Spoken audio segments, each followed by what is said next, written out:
Hello madam, good morning madam. কি ব্যাপার আবির, তুমি এত সকালে আমার বাসায় আসছো কেন? আপনি আমাকে দাওয়াত দিয়ে নিজে ভুলে গেলেন ম্যাডাম। আপনি কালকে প্রাইভেট পড়ানোর সময় আমাকে দাওয়াত দিলেন আপনার বাসায়। ও আচ্ছা, রাতে ঘুম অনেক ভালো হয়েছে তো এর জন্য ভুলে গেছিলাম। তুমি 1 মিনিট দাঁড়াও, আমি আসতেছি।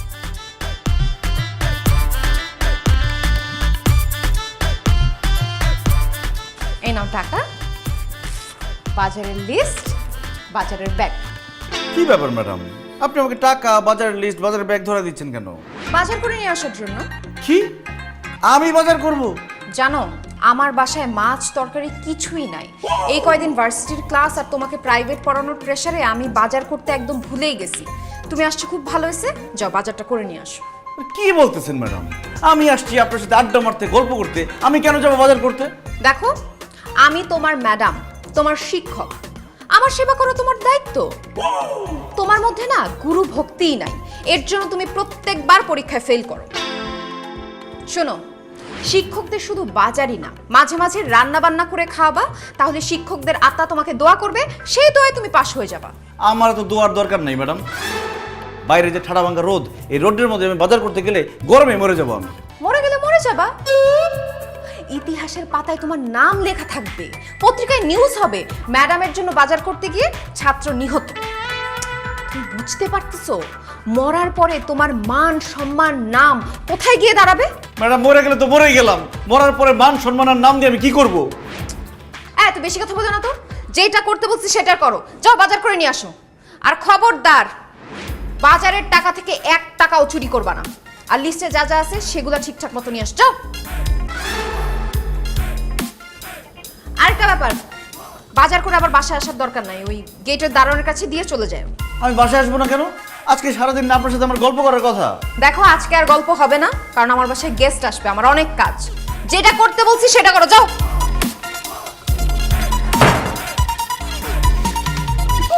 I just hate you, madam.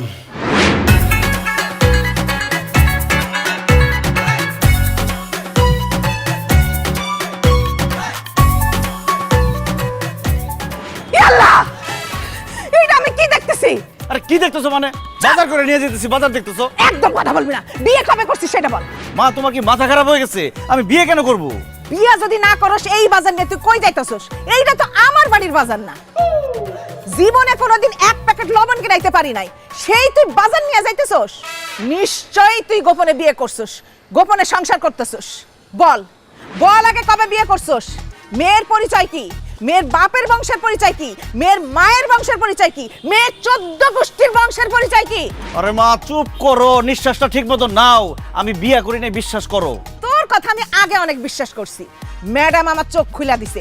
এখন আমি তো তোর কথা বিশ্বাস করি না। তুই যেরকম মিথ্যা কথা বইলা, স্যারের কিডনির অপারেশনের কথা বইলা আমার কাছ থেকে টাকা নিয়ে গেছস, তেমনি তুই বিয়ে করে মিথ্যা কথা বলতেছস যে তুই বিয়ে করস নাই। ওরে মারে, আমি বিয়ে করি নাই। আচ্ছা ঠিক আছে, এই যে তোমার মাথায় হাত দিয়ে কসম খাইতেছি আমি। দাও। ও মাই গড, মানে কসম কাটবি তাও আমার মাথায় হাত দিয়া? তার মানে তুই যদি মিথ্যা কথা বলিস আমি মরে যাব? আচ্ছা ঠিক আছে, এই যে আমার মাথায় হাত দিয়ে বলতেছি আমি বিয়ে করি নাই, কোনো গোপন সংসার করি না। বিয়ে করস না, সংসার করস না, তাহলে এই বাজার নিয়ে কই যাইতেছস? ম্যাডামের বাসায়। ম্যাডামের বাসায় তুই কেন বাজার নিয়ে যাবি? আরে ম্যাডামের বাসায় বাজার নাই, সে আমাকে ডেকে টাকা, লিস্ট, ব্যাগ ধরা দিয়ে বললো যা বাজার করে নিয়ে আসো। আমি তো প্রথমে যেতে রাজি হই নাই, আমাকে একরকম জোর করে বাধ্য করছে বাজারে যাইতে। ইয়াদব ছেলে, কেন তোকে রাজি করাতে হলো জোর করে? খবরদার, এরপর থেকে ম্যাডামের বাসার বাজার তুই নিজে থেকে করে দিবি, তোকে যেন বলতে না হয়। তাইলে ম্যাডাম তোরে দোয়া করবো, তখন তুই পরীক্ষায় পাশ করবি। এখন দাঁড়াই রইছিস কেন? দাঁড়া থাকবো না, কি করবো? তুমি কথা বলতেছো না? আরে তাড়াতাড়ি ম্যাডামের বাসায় বাজার নিয়ে যা, বেলা অনেক হয়েছে না? কখন বাজার নিবি, কখন রান্না বান্না করবো, আর কখন খাইবো? মা, ম্যাডাম খুব হিসাব করে টাকা দিচ্ছে, বাজার করার পর 1 টাকাও নাই। আমার হাঁটতে খুব কষ্ট হইতেছে, এতগুলো বাজার নিয়ে। 50টা টাকা দাও না, একটা রিক্সা নিয়ে যাই। আরে বাবা দাঁড়া, দিতেছি। দাও। এলো, কোথায় দেবো? আচ্ছা আচ্ছা শোন, হ্যাঁ? ম্যাডাম কি তোরে রিক্সায় যেতে বলছে? আরে না, রিক্সা ভাড়া তো দেয় নাই, হাইটে যেতে বলছে। হাই দাঁড়া, ম্যাডাম যেটা বলছে সেটা শুনবি। যা হেঁটে যা, রিক্সার নেই। মা, টাকা দিয়ে আবার নিয়ে গেল কেন? হ্যাঁ হ্যালো, এই মা। এই তো। ওরে ম্যাডাম রে, আর কত কষ্ট দিবি? I hate you madam. Abir, তাড়াতাড়ি আসো। আচ্ছা, আমি তোমার জন্য এসে বসে আছি, তুমি কি করো? ঘোড়ার ঘাস কাটো? ম্যাডাম প্লিজ, আপনি আমার উপর প্রতিশোধ দেওয়া বন্ধ করেন। আশ্চর্য, আমি তোমার উপর প্রতিশোধ নিচ্ছি এটা তোমাকে কে বললো? কারণ আমি আপনার বোনের সাথে ব্রেকআপ করছি, তাকে ছেঁকা দিছি, সে কষ্ট পাইছে। বিশ্বাস করেন ম্যাডাম, আপনার বোনের সাথে কথা বলে মিউচুয়ালি ব্রেকআপটা হয়ে গেছে। এখন তো সে বিয়ে শাদী করে সুখে আছে। আপনি তার হয়ে আমার উপর প্রতিশোধ নিচ্ছেন কেন? আরে বাবা, আমার বোনের ব্যাপারটা তো আমি ভুলেও গেছি। দেখো, আমি তোমার উপর কোনো প্রতিশোধ নিচ্ছি না। তাহলে কেন দিনের পর দিন আপনি আমার উপর অত্যাচার করছেন? কেন আপনি দিনের পর দিন আমার সাথে 18 বছর লেগে থাকেন? কেন নিজের থেকে আপনি আমাকে প্রাইভেট পড়াতে চান? কেন আপনি কোনো মেয়ের সাথে আমাকে মিশতে দেন না, কোনো মেয়ের সাথে আমাকে কথা বলতে দেন না, প্রেম করতে দেন না? আপনি আমার লাইফটাকে হেল্প করে দিচ্ছেন কেন কেন কেন? আমি তোমার লাইফটাকে হেল্প করছি না আবির, তোমাকে সাহায্য করছি। সাহায্য মানে? কিসের সাহায্য করতেছেন আপনি আমারে? 8টা বছর যাবত একই ক্লাসে তুমি পড়ে আসো, পাশ করতে পারতেছো না। এর জন্য আমি নিজে তোমার টেক কেয়ার করে তোমাকে একটা দয়া করতেছি, যাতে আমার দয়া অন্তত টেনে টুনে পাশটা করতে পারো। কি বললেন ম্যাডাম? আপনি আমাকে দয়া করতেছেন আমি যাতে আপনার দয়া পাস করতে পারি? আপনার দয়ার আমার কোনো দরকার নেই। এই আবির চৌধুরী কারো দয়া পাস করতে চায় না। কারো দয়া পাশ না করে তোমার কোনো উপায় আছে? তোমার মধ্যে তো সেই যোগ্যতাই নাই যে নিজে পড়ালেখা করে তুমি পাশ করবা। কি বললেন? আমার যোগ্যতা নাই পাস করার? শুধু যোগ্যতা কেন, তোমার মেধা, মেরুদণ্ড, জ্ঞান, বুদ্ধি কোনো কিছুই নাই। থাকলে তো এত বছর পাশ করতাই। এতদিনের কথা বাদ দেন, এই বছর পরীক্ষায় পাস করে আমি আপনাকে দেখাই দিব। আপনি কি সেটা দেখতে চান? জীবনেও পাশ করতে পারবা না। তুমি যদি পরীক্ষায় পাশ করতে পারো তাহলে আমার হাতের তালুর মধ্য দিয়ে তাল গাছ উঠবে। ম্যাডাম, এত বড় কথা আপনি আমাকে বললেন, ঠিক আছে, আমিও পরীক্ষায় পাস করে দেখাই দিব যে আমিও পারি। খবরদার, আজকের পর থেকে আপনি আমাকে প্রাইভেট পড়াতে আসবেন না, আমাকে পড়াশোনার ব্যাপারে কোনো সহযোগিতা করবেন না। আপনার সহযোগিতা ছাড়া আমি পাস করে দেখাই দিব। ঠিক আছে, আমি আজকে থেকে তোমাকে আর প্রাইভেট পড়াবো না, কোনো এক্সট্রা কেয়ার করব না। স্টুডেন্ট আর 5টা যেভাবে পড়ে সেইভাবে তুমি পড়বা, আমিও দেখি তুমি কিভাবে পাশ করো। দেখেন কিভাবে পাস করি। লাগবে না আপনার এক্সট্রা কেয়ার, প্রাইভেট পড়ানো লাগবে না, just wait and see.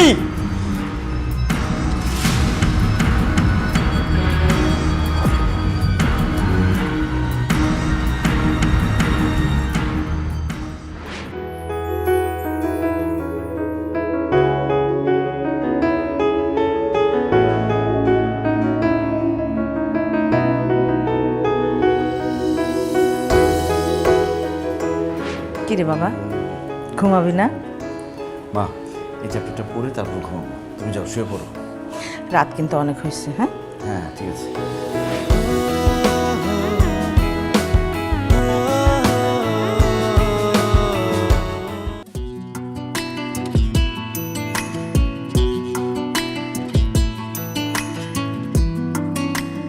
Hello guys, good morning madam. Good morning. আচ্ছা, তোমরা সবাই এখানে, তোমাদের বন্ধু কোথায়? আপনি কার কথা বলছেন ম্যাডাম? আরে বাবা, তোমাদের বন্ধু, এই ইউনিভার্সিটির সবচেয়ে সুদর্শন ও হ্যান্ডসাম ছেলে আবিরের কথা জিজ্ঞেস করছি। ও কোথায়? আবির তো লাইব্রেরিতে পড়াশোনা করতেছে ম্যাডাম। কি বলছো? আবির এই সময় লাইব্রেরিতে লেখাপড়া করছে? ও তো এই সময় সব সময় ভার্সিটির মাঠে থাকে, মেয়েদের সাথে দুষ্টুমি করে, টাঙ্কি মারে, আমার সাথে কত রকম কথা বলে। আচ্ছা, ও হঠাৎ করে লেখাপড়া এত মনোযোগী হয়ে গেল কেন? ম্যাডাম, আমার তো মনে হয় আনিকা ম্যাডাম আবিরকে জাদুটোনা করছে। আবির তো আগে আমাদেরকে দেখলে কত কথা বলতো, গল্প করতো, হাসি মজা করতো, আর এখন আমাদের সাথে তো কোনো কথাই বলে না। ইভেন ক্লাসে আসলে ক্লাস শেষ করে আবার সে বাসায় চলে যায়, আর যতক্ষণ ভার্সিটিতে থাকে বইয়ের পাতা থেকে তো তার চোখই সরে না। তুমি একদম ঠিকই বলেছো। এই আনিকা ম্যাডামের কারণে আবির আমার সাথে ঠিকমতো কথাও বলে না, আমাকে দেখলে এমন ভাব করে আমাকে চিনতেই পারে না। অথচ আগে ওর বাইকের পিছনে বসিয়ে আমাকে বাসায় ড্রপ করে দিয়ে আসতো। কত সুন্দর ছিল সেই দিনগুলো। So sad madam. তবে যাই বলেন ম্যাডাম, আবির পড়াশোনায় মনোযোগ দিয়েছে, ব্যাপারটা কিন্তু ভালোই হয়েছে। একই ক্লাসে ওর কত বছর থাকবে বলেন? ওরও তো একটা ভবিষ্যৎ আছে, তাই না? আমার মনে হয় আনিকা ম্যাডাম ওর উপকারই করেছে। ঠিকই বলেছিস, আবির যেহেতু পড়ালেখায় মন দিয়েছে, আমাদের উচিত পড়ালেখায় মন দেওয়া। দেখ, সামনে তো পরীক্ষা, ভালো রেজাল্ট করতে হবে না? একদম ঠিক বলেছো। দুষ্টামি ফাইজলামি সব সময় করতে পারবে, কিন্তু এখন যদি ঠিকমতো লেখাপড়া না করো এই সময়টা আর ফিরে পাবে না। আবির যেহেতু লেখাপড়ায় মন দিয়েছে, আমি চাই তোমরা সবাই মন দিয়ে লেখাপড়া করো, ভালো রেজাল্ট করো। ঠিকই বলছেন ম্যাডাম। এই চল আমরা লাইব্রেরিতে গিয়ে আবিরের সাথে পড়তে থাকি।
কিরে তুই আসতে এত দেরি করলি কেন? দোস্ত, রাস্তা দিয়ে আসার সময় আস্তে আস্তে যত ফকির মিসকিন দেখছি সবাই টাকা দিতে দিতে আসছি, যাতে তারা আমার জন্য দোয়া করে আমি পাশ করি। আমার রেজাল্টের কি অবস্থা? আমি পাশ করছি এটা তো আমি জানি, তোরটার খবর আমি বলতে পারবো না। আমার জিজ্ঞাসা না কইরা তোরটা তুই নিজে দেখ। অসম্ভব দোস্ত, আমার পক্ষে দেখা সম্ভব না। আমার বুকের ভেতরটা ধুকধুক করতেছে। কি একজন দেখে আমাকে একটু বল আমার রেজাল্টটা কি? শুন, তোর রেজাল্ট তুই দেখ, আর যা দেখছি মুখে বললে বিশ্বাস করতে পারবি না, সেজন্য তোর রেজাল্ট তুই দেখ, আমি এর মধ্যে নাই মামা। আল্লাহ, আমি আবার ফেল করলাম। আমি পাশ করার জন্য দিন রাত লেখাপড়া করছি, বইয়ের দিকে তাকায় থাকতে থাকতে চোখের পাওয়ার নষ্ট করছি, ফকির মিসকিনটা টাকা দিছি, কোনো কিছুতেই কোনো কাজ হলো না। আল্লাহ, তুমি আবার আমারে ফেল করে দিলা। আমি আমার এই মুখ ম্যাডামরে কিভাবে দেখাবো? এই চুপ কর, আমার কষ্ট তোরা হাসতেছে, তোরা কি আমার বন্ধু নাকি শত্রু? আবির তুমি কান্নাকাটি বন্ধ করো তো। আরে বাবা কে বলছে তুমি ফেল করছো? আমার মন বলতেছে আমি ফেলই করছি। আরে বাবা তুমি পাস করছো, ইভেন অনেক ভালো রেজাল্টও করছো। কি বলতেছো তুমি এসব? হ্যাঁ আবির তুমি সত্যিই পাস করছো, বিশ্বাস না হলে এই যে দেখো তোমার রেজাল্ট দেখো।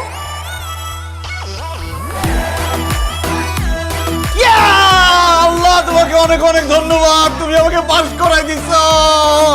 এখন আমি খুশিতে হাসবো, কাঁদবো নাকি নাচবো বুঝতেছি না। আবির তুমি এত বছর পরে পাস করছো, তুমি একাই নাচবে কেন? সাথে আমরা সবাই নাচবো। আচ্ছা দেখ আমি এত বড় ছোট তুই পাস করছো, আমি করে কিন্তু বড় জন্য একটা ট্রিট দিতে হবে। কিপটামি করলে কিন্তু হবে না। আরে কোনো ট্রিট ফিট হবে না, বড় একটা পার্টি হবে। সেই পার্টিতে কেক কাটা হবে, খাওয়া দাওয়া হবে, নাচা হবে, গানা হবে, সব কিছু হবে। কিন্তু তার আগে ম্যাডামের সাথে আমার বোঝাপড়া আছে। ম্যাডাম আমাকে বলছিল আমি নাকি কোনোদিন পাস করতে পারবো না। ম্যাডামের মুখের উপর গিয়ে বলবো, দেখেন আমি পাস করছি।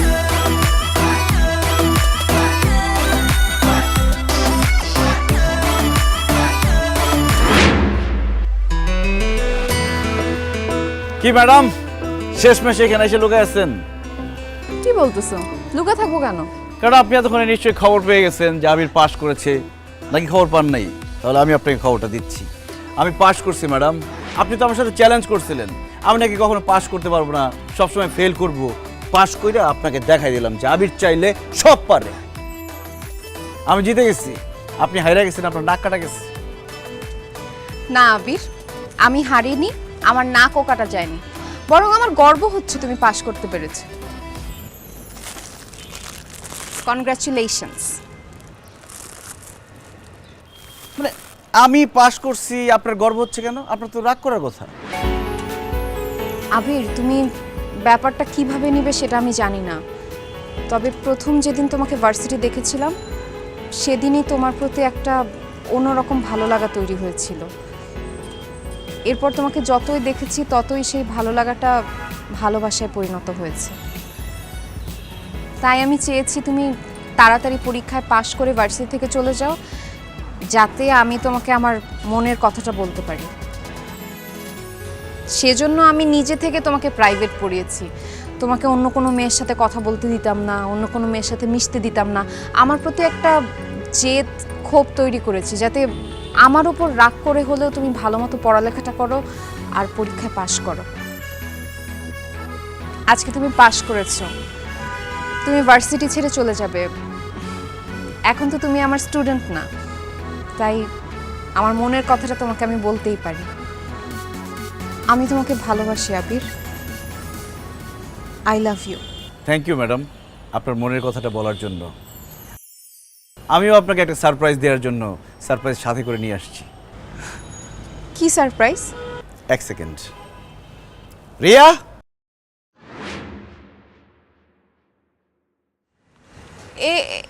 এই মেয়েকে?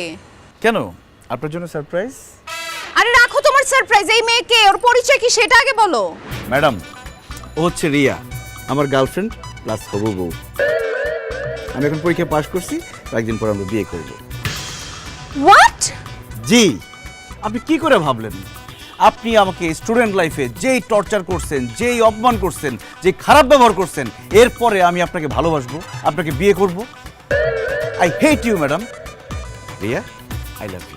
অসম্ভব, আমি জীবনে কাউকে আমার ভালোবাসার কথা, আমার মনের কথা বলি নাই।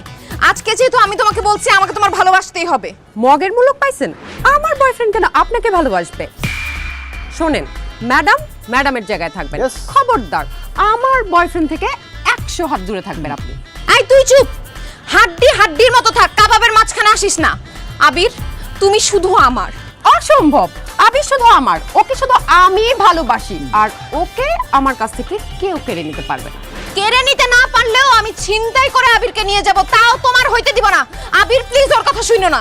বললেই হলো, আবিরের জন্য আমি আমার স্বামীর সংসার ছেড়ে চলে আসছি, আর আমি মরে গেলেও ওকে আমার কাছ থেকে আলাদা হতে দিব না। এই কি কি বললা তুমি? আমার জন্য স্বামীর সংসার ছেড়ে চলে আসছো মানে? তুমি কি বিয়ে করছিলে নাকি? না বেবি, মানে বিয়ে একটা মানে হয়েছিল, ওসব কিছু না, আমি তো তোমাকে ভালোবাসি। হ্যাঁ, তোর ভালোবাসা কে তোর ভালোবাসতে বলছে? তুই আমারে বলস নাই কেন তুই যে আগে বিয়ে করছিলি? আল্লাহ, আমি পরীক্ষায় পাস করলো, প্রেমের পরীক্ষায় আবার ধরা খাইলাম। ছাড়, আমি তোরে ঘৃণা করি। I hate you. বুঝা? আবির, ওর তো একটাই বিয়ে হয়েছে, আরেকটা বিয়ে তুমি করে ফেলো না। ম্যাডাম, আপনি এসবের মধ্যে একদম কথা বলবেন না। আমি আপনাকেও ঘৃণা করি। I hate you. বেবি শোনো, এসব তো হয়, এখন এগুলো কোনো ব্যাপার না, আমি তো তোমাকে ছেড়ে যাবো না। একদম ঘুষা মেরে নাক মুখ ফাটালাম। আচ্ছা মারো, আমাকে মারো, কোনো প্রবলেম নাই বেবি, আমাকে আরো মারো তুমি। একদম